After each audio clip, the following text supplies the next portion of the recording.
This is a 2023 Kia Telluride.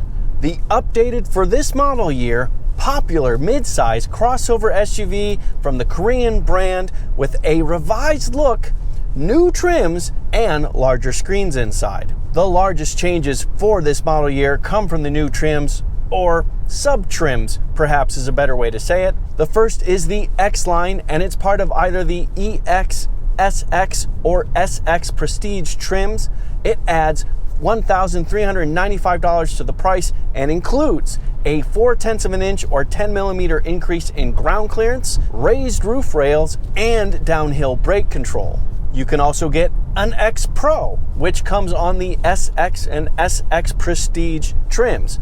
That adds $2,395 to the price. And it adds all the things the X-Line trim adds and a higher towing capacity, as well as 18-inch wheels with all-terrain tires.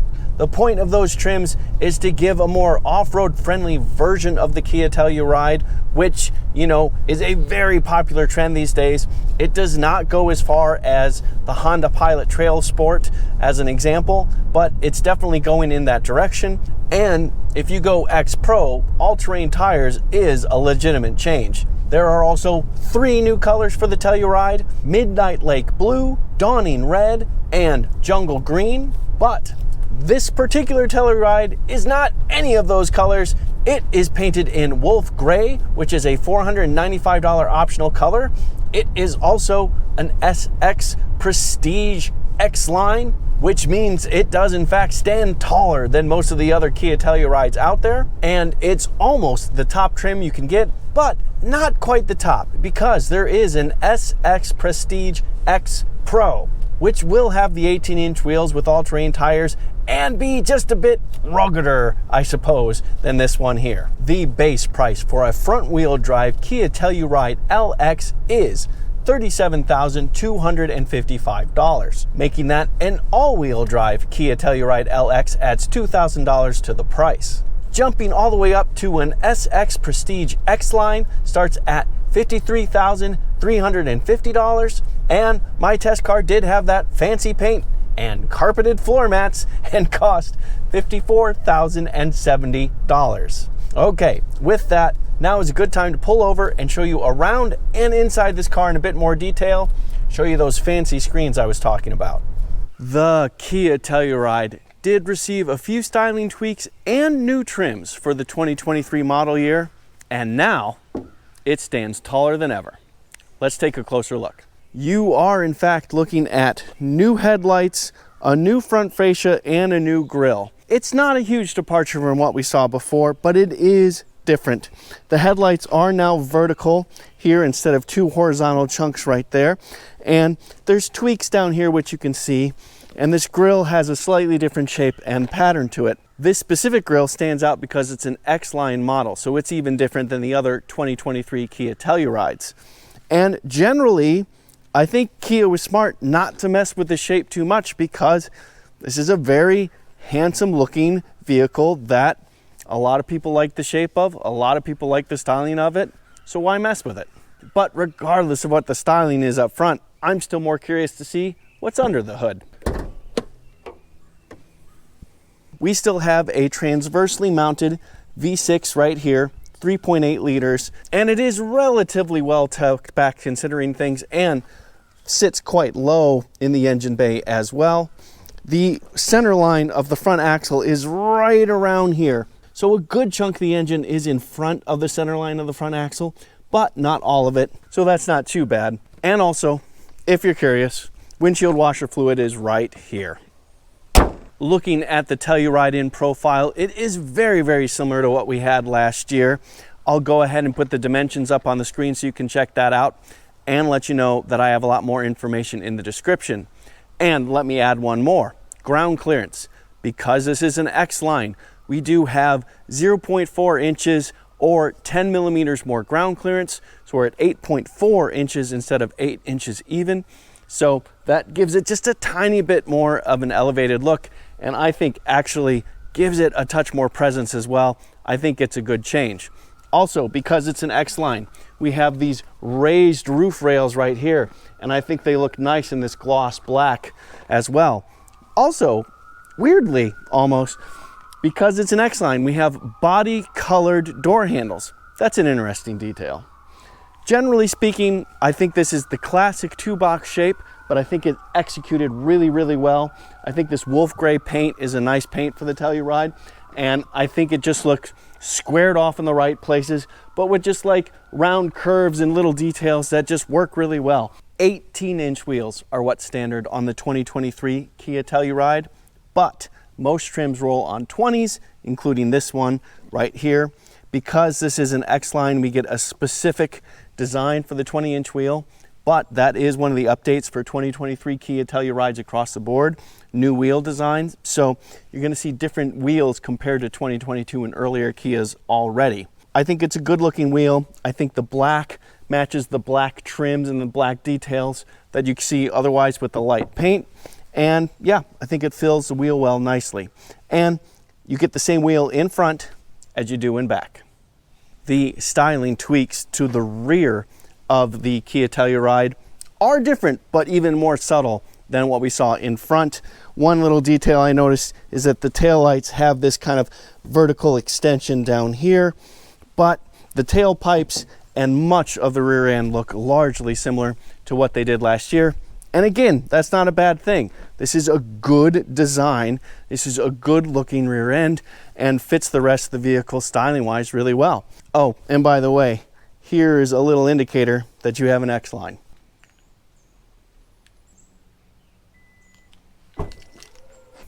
You get 21 cubic feet of cargo room behind the third row in the Telluride, but a healthy amount of that is actually underneath the floor here. You get space for the privacy panel if you want it, and some extra storage down low. So it's nice to have that partition, but you know, it does mean an extra step to get to some more space. But if you need more cargo space than 21 cubic feet and don't need to carry anybody in the third row, that is easy to do. And just like that, you have 46 cubic feet of storage and room for 4. But if you still need more room than that and only have to carry one passenger, well, that's even easier to do. Just a push of a couple of buttons and now you have 87 cubic feet of storage and still space for you and a passenger. And I think ample space for my bike, but let's find out. Oh yeah, room to spare. So there you have it, plenty of room for a bike, probably 2 or 3. All right, let's take a look inside. Okay, got my bike out, but I did want to take a moment to show you the process of getting the seats back up. It's manually done in the third row, but you have these straps right here to make it easy. And you do also have adjustable places where it can go. That's fully leaned back, and that's more upright right there. Those are the buttons I pressed to get the second row down, and you can see just below that, I do have a 12-volt port right there. The second row has multiple options right here. At the moment, the seat is locked in place, but if I flip this up as I lift it, that unlocks it, or if I press this button right here, that releases it, and I can put it up with one hand. That same button, when the seat is up, leans it forward and slides it forward to give you access to the third row. The third row has very low seat bottoms and is definitely built for kids, but the kids do get cup holders and I would say plenty of space, not to mention USB ports. In the 2022 Kia Telluride, my son sat in the third row and found it very comfortable. But the second row is definitely for adults. As you can see, has recline adjust, also has fore aft adjust right here. It also has nice and high seat bottoms, so I have plenty of thigh support and good knee room as well. I'd say about 3 inches. I am 5'11" or 181 centimeters tall, and I do also have headroom, and I have a fair amount of luxury in here. Because this is an SX Prestige, the second row has both heated and ventilated seats. That's really nice. We also have sunshades. We also have AC power right here and 12-volt power right there. We do have cup holders right here. We do have USB ports built into both seats right here, and each of the captain's chairs gets their own armrests that are individually adjusting. You can hear the ratcheting as it goes up, and you get it high enough, goes back down again. So yeah, this is a very comfortable second row. You could very easily carry 4 adults in the Telluride, no problem. And you'd have plenty of room for luggage as well. This is a pretty darn dark interior, and for me personally, I would rather go with something lighter, but this is also a very nice Napa leather interior, so that part is a plus. Also, look at all the various seat adjustments you have here, including a lot of different lumbar options and thigh support as well. That's always a nice touch. The door has the usual slew of controls on it right here, including 2-position seat memory. You do have manually adjusting tilt and telescoping steering right there, as well as have several buttons to the left of the steering wheel to control certain things. One thing I'm going to do right away to let more light in is manually open the sunroof right there. This is what Kia calls its dual 12.3-inch screens right here. Both of these are new for 2023. Before, the instrument cluster was not fully digital like that and had 2 analog gauges with a small screen in the center. Lower trims are still that way. It is the SX and SX Prestige that has this fully digital screen. This screen is also new for 2023, but the change is a lot smaller. It used to be a 10.3-inch screen. Now it's a 12.3-inch screen. Because this is an SX Prestige package, we do have a 10-inch head-up display right there. That's bigger as well. That used to be an 8.5-inch screen. And unlike the instrument cluster, this screen is also standard equipment, as is dual zone climate control and Apple CarPlay and Android Auto, but that is wired. No worries, you have USB ports, a standard and a Type-C right here. And on S and above trims, you also have a wireless smartphone charger. By the way, another 12-volt port too. Of course, if the second row has heated and ventilated seats, the first row does as well.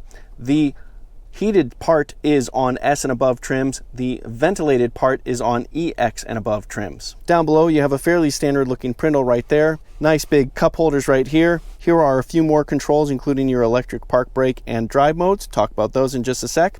And yes, we do have even more storage below that and another USB port. By the way, this is removable. Looking up, here is your rear view mirror that does function as a screen for a camera back there. We also have a sunglasses holder right there, and just above that we have some controls for the 2 moonroofs. The front one opens, the rear one just has the privacy panel. Lovely. Okay, drive modes. As you can see, we have several drive modes here. They affect the steering, the transmission, and the engine behavior. You have comfort, sport, smart, eco, and snow modes. And because this is an all-wheel drive Kia Telluride, we can lock the front and rear axles together. Real quick, here's another look at the drive modes. Smart, sport, comfort, eco, and snow. We will probably spend most of the time in comfort, but I have a feeling we're going to play with sport just a little bit. And to do that, we have to get back to the drive. All right, let's dig into the powertrain. This is the powertrain that has been with us since the 2020 model year Kia Telluride arrived. And other than choosing front or all-wheel drive, there is only one powertrain to get, and that starts with a naturally aspirated 3.8-liter V6. It makes 291 horsepower and 262 pound-feet of torque. And the horsepower comes at 6,000 RPM, the torque at 5,200 RPM. Fairly high. If those peak outputs do seem a little bit on the low side, that is because this is an Atkinson cycle engine, which is a more efficient way for an engine to run, but not as good at making horsepower. So you're going to get slightly better fuel economy this way, but we're not going to have horsepower that starts with a 3. Regardless of whether you go front or all-wheel drive with the Telluride, you do get an 8-speed automatic transmission. And if you choose an SX or SX Prestige Kia Telluride, those are in fact all-wheel drive only. Despite not seeing any updates since the 2020 model year, I really don't mind because this is truly just a good powertrain. I really enjoy the fact that we have a naturally aspirated engine to work with. Power builds nice and linearly, there's a nice crispness to the exhaust sound, and you just get slightly better throttle response as well. It certainly doesn't make abundant power, but it makes good power, and it makes very easy to predict power. You get a good sense of what you're going to get as you apply throttle. So it's intuitive in that way, and I appreciate that part very, very much. And while power isn't abundant, it is stout. You get good response, and even at these quicker speeds, pretty darn good pull as well. And if I put it in the sport driving mode, it will hold lower gears for longer, and it will crack off just a little bit sharper than in the regular driving mode. But honestly, regardless of what driving mode you're in, that's healthy pull. I don't mind doing that over and over. It's got a nice sound to it. There's a little bit of throatiness there. This is just your standard mainstream 3-row midsize SUV, and yet there is some genuine satisfying sounds in that V6. And I think part of it is because there's a crispness to it, and I think part of that is because it's naturally aspirated. So it's nice that not everything we have in this world is turbocharged. I do genuinely appreciate that. Now, when it does come to fuel economy, even though we are running on that more efficient cycle, these are not the most stellar numbers you're gonna see. You get 18 miles to the gallon in the city, 24 miles to the gallon on the highway, 21 combined. If you opt for a front-wheel drive Telluride, that does improve to 20 miles to the gallon in the city, 26 miles to the gallon on the highway, 23 combined. But I did recently test the Toyota Highlander, and with its turbocharged 4-cylinder engine, it managed better fuel economy numbers. But again, that linearity, that crispness of response, and the more satisfying sounds do mean something. And those fuel economy numbers certainly aren't bad at the same time. One of the ways to hear some of that crispness and throatiness of a naturally aspirated V6 is with an acceleration test. Of course I had to do one. Let me show you that right now. All right, everybody, time for an acceleration test. I do have the Telluride in sport driving mode, and I also have the traction and stability control in limited. So we'll see if that makes any difference. And I'm expecting it's going to be very, very similar to the last time I did this. All right, let's give it a shot. All right, coming to a complete stop. Bit of brake torque. About 2,000 RPM off the brake. Ha! Tiny touch of wheel spin. Yeah, there we go. Nice, clean, linear power buildup, good revs, good quick shifts, and yeah, we're moving pretty well. Yes. Just like before, the 3.8 liter does plenty to get this 3-row SUV moving.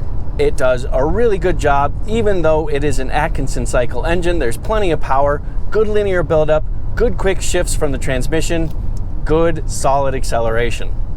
All right, let's dig into the meat, the heart of what a midsize SUV needs to do, which is carry things and carry people and do so comfortably. How does this thing ride? Well, it's actually a tiny touch stiffer than I expected. It's got a good solid chassis underneath it. It feels good and stable and sure-footed in all circumstances, but just the ride is just a little bit stiffer. You just get a little bit more firmness over bumps and things like that than I expected. Now, it is certainly not punishing, not to me, not in the slightest. But I mentioned that Toyota Highlander. That also feels a little bit softer when it comes to the ride, just as an example. Because this is an SX Prestige with the X-Line package, we do also have a load leveling suspension in the rear, and that'll help keep things level and even keel in various circumstances, especially when you're doing things like towing.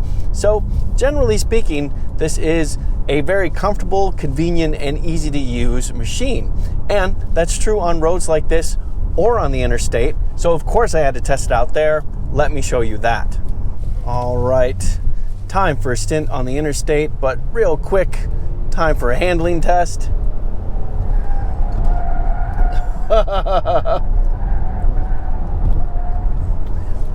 Handling is okay. Okay, now for the interstate test. Cruise control is set to go 76 miles an hour with traffic. The highway driving assist, steering assist is also on, so we're going to have some lane keeping assist and some help with lane changes as well. We also have a super cool graphic to look at, and I'll show you that in just a second. But because we have highway driving assist and lane keeping assist and all that, we are going through a subtle curve right now. I'm going to take my hands off the wheel. And it's cool because we're staying pretty well centered in the lane, and the graphic will show us shifting in the lane a little bit here and there as well. So a lot of really good, important information right there. I like that. I like detail. I like the car showing you what it sees. So to show you what I'm talking about, let me quickly get another camera on the instrument cluster. First, real quick, you turn on traction control right here. You turn on highway driving assist right here. And then this is the graphic you look at. You can see we're right behind someone, and that someone is coming up to the left of us, and they're going to show up as a block coming to the left and passing on the left. Now, let's do a lane change. I'm not doing this. The car is changing lanes for me and put us in the right lane, showed that we had a clear spot, although I do have to turn off the signal, show that we had a clear spot and did the lane change for us. That's because this has highway driving assist too. So we have a lot of functions built into the driving assist systems that are really interesting to use and to watch. Generally speaking, the Telluride, just as it was before, has a pretty darn quiet cabin and keeps out both road and wind noise pretty well. Wind noise, you hear little buffets here and there and stuff like that, but it tends to be lower frequency stuff, not high-pitched whistles or anything like that. And road noise is pretty darn good. So I'm quite happy with how this car feels in general. Also, just like the second row passenger seats, these front row seats are very, very comfortable. The fact that they're both heated and ventilated allows you to keep at a nice, good temperature regardless of what's going on outside. These new dual screens are really easy to read, really easy to look at, and do offer lots of different features. Overall, yeah, this is a great, great road trip car. Very, very happy. Can you tow with a Kia Telluride? Definitely, yes, you can. You have been, since the 2020 model year, been able to tow 5,000 pounds. However, that's not exactly true anymore. If you get an X Pro with the towing package, you can tow an extra 10%. So 5,500 pounds instead of 5,000 pounds. That's not some massive difference, but you know what it is more than anything else is just a little bit more comfort, a little bit of a factor of safety of the towing numbers you have and the equipment you have to use. And 5,000 pounds gets you into class 3 stuff. That gets you into campers and pretty big boats and healthy size utility trailers and things like that. So that means this is strong enough to do the work of what the vast majority of people that own a midsize SUV would ask it to do. So what do we think of this 2023 Kia Telluride? Well, from a driving point of view, this is effectively the exact same car that I reviewed last year. I reviewed a 2022 Kia Telluride SX and generally thought quite highly of it. And in terms of all the mechanical bits, this is basically that thing.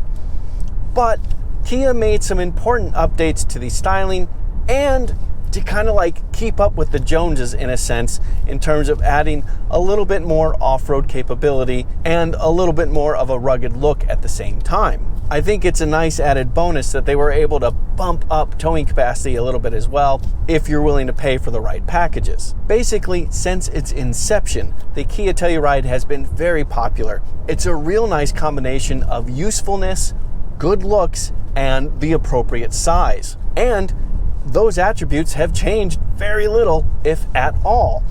I think the tweaks generally go in the right direction, and I think Kia is smart to want to appeal to the more off-road interested family crossover SUV owners. So yeah, my opinion is basically the same as before. This is popular for a reason, and I think it's a good reason. I'm Robin Warner, thank you for watching. And if you like this video, please do me a favor and give it a thumbs up. Doing so helps me out a lot, and I'd really appreciate it. Also, if you are interested in the Kia Telluride, you should actually check out its twin brother, almost, the Hyundai Palisade. I got to review that also updated SUV last fall, and despite being so similar in so many ways, they definitely each have their own distinct personalities. And for some, the Hyundais might be more interesting than the Kias. Regardless, it's definitely worth checking out so you at least know about it. And from there, I've reviewed tons of stuff by now. Something's gonna pop up on the screen next to me. Hopefully it's something you're interested in. And if you do end up watching it, I definitely hope you like it. Okay, goodbye for now.